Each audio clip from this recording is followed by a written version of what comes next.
เอาทุกคนสิพาทุกคนมาเบิ่งเส้นทางในช่วงฤดูฝนที่ประเทศลาวเนาะเดือนนี้มันเป็นอะไรความยุ่งยากลำบากมันส่ำใดนะพาทุกคนเบิ่ง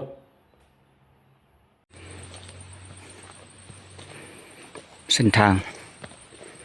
เป็นแบบนี้ละเด้อ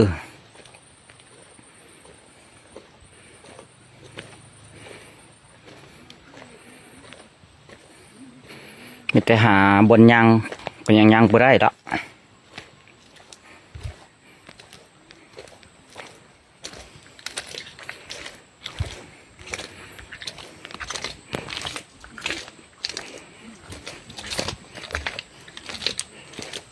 ปิดตาดิ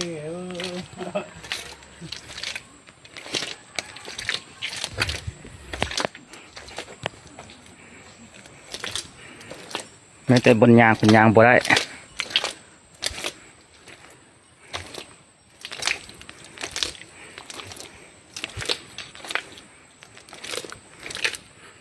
สุดพุ่นละ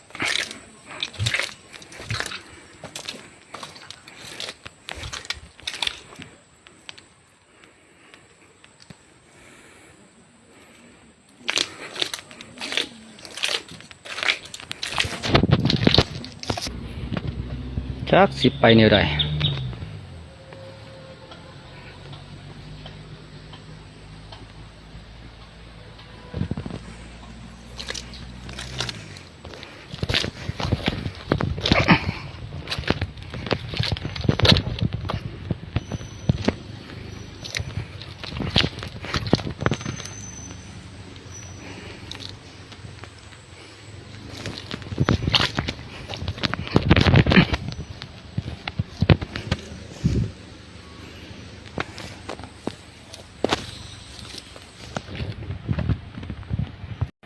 เวลาเห็นประชาชนท่ายเส้นทางแบบนี้ลงไปเนี่ยโอ้ยความอยากหายบ่ให้เว้าเลย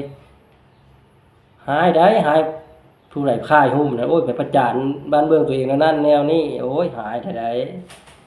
บ่ฮู้ซาขี้หน้าขายขี้หน้าตัวเองเนาะตัวเองบ่สร้างบ่ซ่าบ่เฮ็ดบ่หาหยัง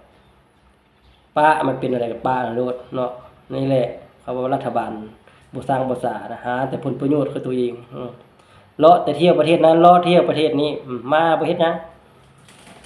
บ่มีว่าสิพัฒนาได้มาบ่ได้มีดอกบ่ได้เปล่าความรู้ดอกบ่ลิ้นหาความสุข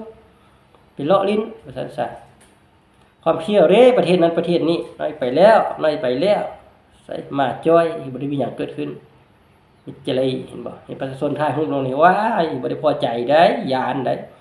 ยันขายขี้หน้ารัฐบาลลาวเว้ยโอ้ประเทศลาวนี่กำลังสิพัฒนารุ่งเรืองเริ่มภาครัฐนำพาโอ้ยบ่ว่าแต่ปีใดเดือนใดเส้นทางถนนหนทางใดโอ้ยไฟรุ่งเรืองเริ่มแท้ๆใดถนนหนทางโอ้ยสุดยอดที่แท้ตายเลยขี้ตัวเองเต็มใบหญ้าอยู่กลางเรือนเมื่อไรสิปัดเมื่อไรสิร้อนเลยมันสิล้างเลยมันประมาณนั้นหน้ารถเลยการนำของพรรคของรัฐเรารัฐบาลเรามันบ่เฮ็ดหยังบ่ได้สร้างบ่สร้างหยังก็เบิ่งแต่ว่าเส้นทางประชาชนพ่อแม่ประชาชนทางรถทางหลวงเก็บค่าทางเด้แต่ละปีเก็บเท่านั้นเท่านี้เวลาทางเพลบ่ได้เห็นหนนาซ้ำไปตายทางใดหมดมิจะได้เห็นบ่อย่าได้เสียเงินบ่มาไกลได้แบบนี้ผลบ่ไหนที่มีรายได้ผลบ่เงินบ่ค้ำผลเพิ่นบินตึ้งไปเลย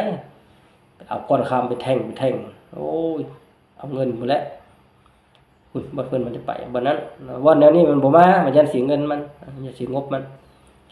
ไว้ให้ลูกให้หลานมันไปแดกไปปั่นกันแดกจนบ่มีบ่สิเอาเงินนั่นน่ะพิโลน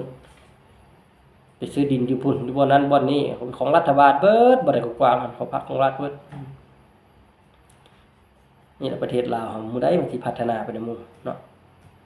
ก็เบิ่งแต่ว่าเส้นทางเนาะขนาดย่างก็ยังลำบากล่ะบ่มีสุดบ่ย่างล่ะสิให้ประชาชนเอารถออกไปเลยโอ้ยตายเจ็บเป็นมาเฮ็ดไรบัดนี้สิได้ตายอยู่เฮือนนั่นแหละบ่ได้ไปไสห้องหมอบ่ได้ไปดอกเนาะโอ้ยตายก็พอพัฒนาได้เส้นทางแต่ละเขตแต่ละบ้านนั่นน่ะให้มันเป็นทางดำบ่เถิดซะนี่สิไปเฮ็ดแนวนั้นแนวนี้เฮ็ดทางรถไฟเลยคุณล่ะไปสร้างคุณล่ะ คนได้ของเพิ่นเฮ็ดนะบ่ฮู้ซะพ่อแม่ประชาชนตัวเองความยากลำบากเท่าใดบ่คิดใส่ปะเลยบ่สนแน่นอนบ่ได้สนหัวเฮาเลยมาละเพราะเบื่อแฮงมันเป็นรัฐบาลมาปีนึงจักกี่ปีแล้ว2 ปี 3 ปีบ่เคยมีหยังที่พัฒนาแล้วนะบ่มีทุกย้อนประชาชนนะค่าไฟฟ้าอย่างนี้ขึ้นทุกอย่างสินค้านี่ขึ้นทุกอย่างค่าโดยสารขึ้นทุกอย่างขึ้นแล้วบ่มีลงขึ้นติ๊กๆโอ้ตายแล้วพี่น้องเอ้ย